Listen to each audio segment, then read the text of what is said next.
So here's a primer on the mutation spectrum. You might know that DNA looks like this. It's a double helix, and when we stretch it out to translate it and turn it into proteins, it looks like this. Each of these positions along this line of the DNA can be one of A, C, G, or T. These are called bases. They can come in any order as I've drawn here.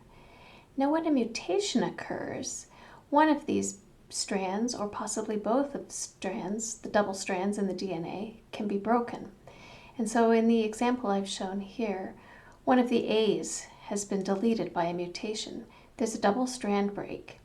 But luckily, we have DNA repair enzymes, which are little tiny molecular machines that are very efficient at finding and repairing breaks in DNA. They usually get things right, but occasionally the repair that they make changes the base. And so in this example, an A has mutated to a G. Mutations come in different flavors. So if A changes to G or C to T and vice versa, that's called a transition. And if instead we move up and down in this little table that I've drawn here, those kinds of mutations are called transversions.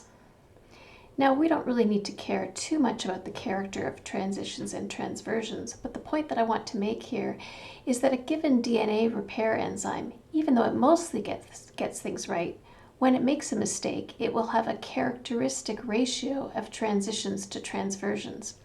So some repair enzymes really love to make transitions, and other repair enzymes really love to make transversions when they make a mistake.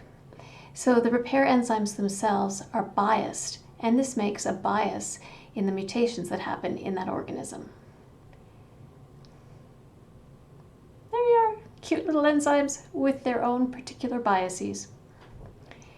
So if you have an organism, for example, with all three repair enzymes, maybe overall when mistakes are made, there's a transition bias of 0.45.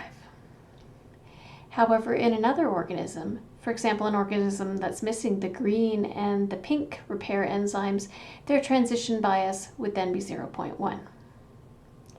It's these changes in bias that can make different mutation spectra or different mutational biases across different organisms. So the next concept I wanted to give you in this primer was the DFE, the distribution of mutational effects, or fitness effects of mutations, DFE. So you can imagine that we have a little organism here, and in the next generation, this little guy is able to make, say, 8 copies of himself. Then we say his fitness is 8, or her fitness. And here's a little mutant organism. She copies herself into the next generation 10 times. So her fitness, the fitness of the mutant, is 10. To compare these, we often look at relative fitness. So relative fitness is the ratio of the fitness of the mutant over the fitness of the normal wild-type individual. For example, here it would be 1.2.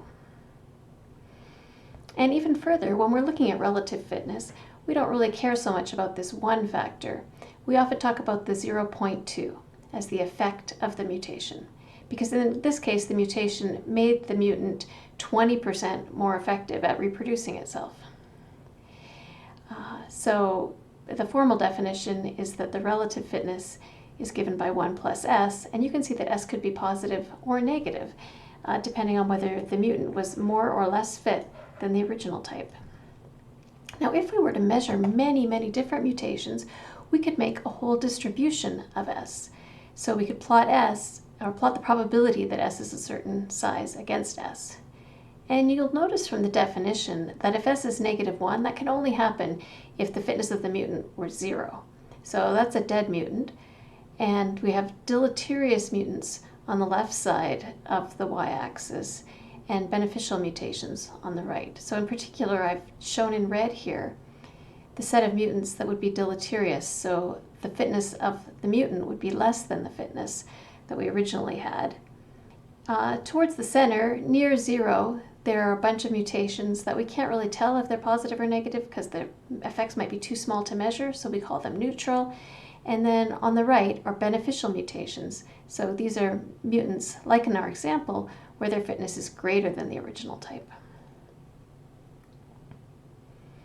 So if we have a DFE, that also allows us to compare DFEs. For example, in different organisms, or in the paper that we're going to read, across different environments.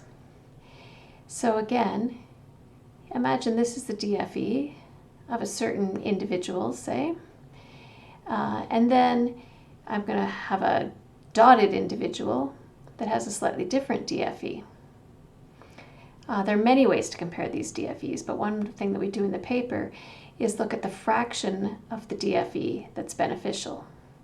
So for the solid lines here, we could say something like 10% of all mutations from this organism are beneficial. But for the dotted organism, 20% of all mutations are beneficial. So this is a really big shift in the beneficial fraction of the DFE. Okay, the final thing I want to give you in this primer is a little overview of the NK model. It's a toy model for computing fitnesses from a sequence. N is the number of bases in the sequence, and K is what we call the number of epistatic neighbors. Now, you may be wondering what an epistatic neighbor is, and so I'm going to have to give you a really quick little side tutorial on epistasis. We all know DNA gets translated into proteins, such as the enzyme that we talked about earlier, and proteins themselves are long sequences that might need to have, for instance, a positive residue at one point and a negative residue at another point in order to function properly. Now, suppose these 2 points correspond to certain positions in the DNA. At 114, we could have a positive residue, and maybe a mutation changes it to be a negative residue. Is that going to be a beneficial or a deleterious change? Well, that will depend. That would be a good mutation to have if the 257 is positive, and a bad mutation to have if 257 is negative. So the basic idea here is that the effect of a particular mutation might depend on exactly which bases are at other positions in the genome. And those positions are not necessarily their actual neighbors to left and right. They could be anywhere in the genome because of the folded structure of the protein. So if we take K as the number of epistatic neighbors and it's just 1, I assign a random neighbor to each position in the genome. Then I make a table of fitness contributions for each position. So at position 1, there's a fitness contribution that depends on the identity of itself and its neighbor. For each possibility of self and neighbor, there's a random number that gives the fitness contribution. And then there's the same kind of table for position 2 with different random numbers. So to compute the fitness overall of this toy sequence, I see that A and its neighbor are A and T, which gives a value of 0.5, and T and C are at position 2 and its neighbor, and overall the fitness is 0.5 plus 0.5 plus other contributions. But this would change if there's a mutation. We'd have to look at a different place in the table and get different values. For example, 0.3 and 0.9 instead. So this toy model of the NK, or the NK toy model, is a way to turn sequences of length n into fitness values.